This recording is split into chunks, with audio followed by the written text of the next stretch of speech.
Good morning, everybody. This is Stephen Pugh of the Home Bible College. It is December the 20th, and we're taking a look at the book of Micah, the prophet Micah.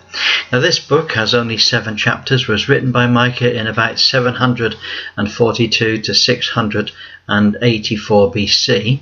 Micah wrote to both the southern and northern kingdoms to warn them that the judgment of the Lord is coming. Micah was a contemporary of Isaiah and prophesied during the reign of Jotham, Ahaz, and Hezekiah. He was younger than Isaiah, and his prophecy is a shortened version of Isaiah's prophecy. So he sees by the way, I'm not suggesting that Micah took a message from Isaiah. It's just that it has a similar message, but it is a shorter book. He saw the capture of the northern kingdom and spoke to both Samaria and Jerusalem. The theme is judgment and redemption. This book is often the favourite minor prophet because the message is simple, powerful, and to the point. Now, there's a number of famous passages: chapter 5 verse 2, chapter 6 verse 6 to 8, and chapter 7 verse 18 to 19. Micah speaks to the cities of city troubles. He talks about violence, corruption, robbery, covetousness, and gross materialism. Micah gives the historical setting of the days in which he ministered to the Lord. He says, "Listen to me, all the inhabited earth, and let the Lord God witness against you, because he speaks from his holy temple." The Lord describes the wickedness of Israel and their idolatry. He describes God's sudden and complete judgment on those who forsake him. Micah declares a woe against those who invent new ways to be crooked and think up ways to defile their beds. They covet after the fields of other people, and they take them by violence. They oppress the poor man. They steal what little he has. The children of Israel had come to love evil and to hate what is good. Their judgment will be to be butchered by their enemies, and when they cry unto the Lord, he will not hear them. The prophets will have no message from the Lord. Jerusalem is in a very sorry state. The wealth of some men is built up by murder and by crooked dealings. The judges take bribes. The priests only teach the scriptures for hire, and the prophets give their messages for money, and they presume on the Lord's presence and blessing.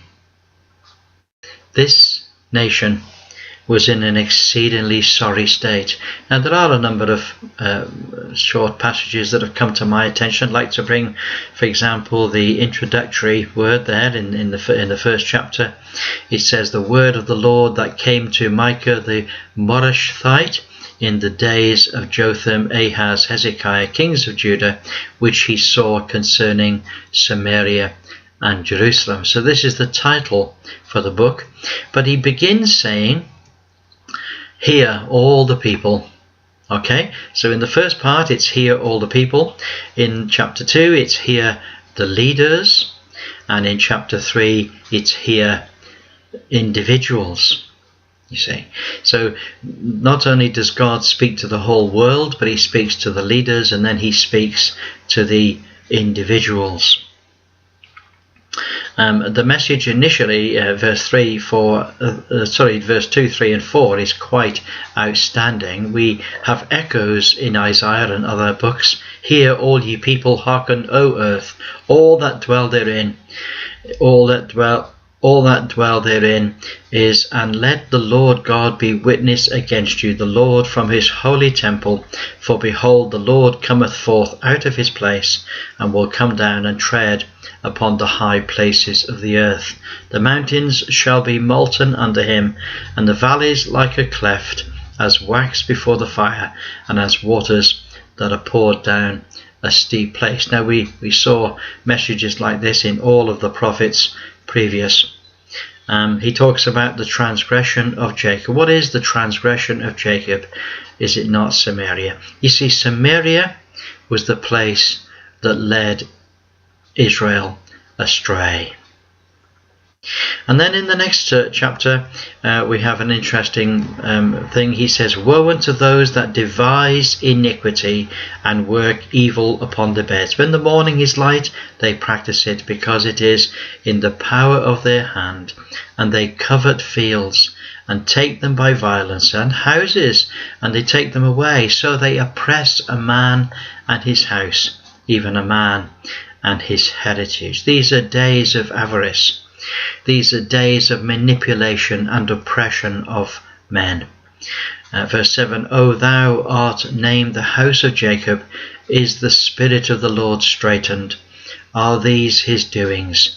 Not my words do good to him that walketh uprightly." So the Lord promises that those who walk uprightly, he will do good to them. So this again is a message to covenant people, and it's a message that they should live righteously before the Lord their God.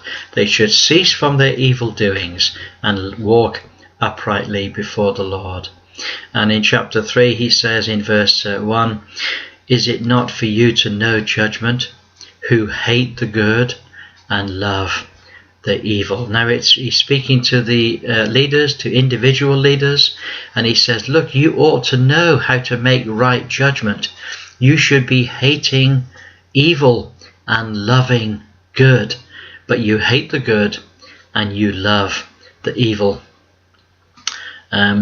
And then in verse 7 he says, "Then shall the seers be ashamed," that is the prophets, "and the diviners confounded, yea, they shall all cover their lips, for there is no answer of God." So the prophets will come before the Lord, and there will be no message from the Lord, and the prophets will be silent. God will not speak. Wow. And the heads, they judge for reward. That is, the judges, they judge for bribes. And the priests, they only teach if you give them money into their hands. And the prophets only seek God if you pay them.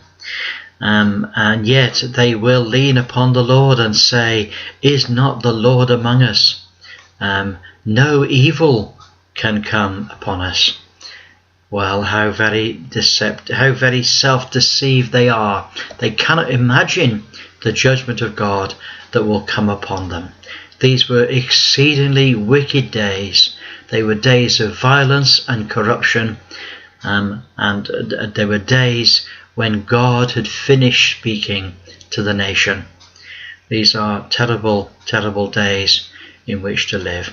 Well, God bless you. It's great to talk to you. Look forward to speaking to you again tomorrow. Have a great day. Bye for now.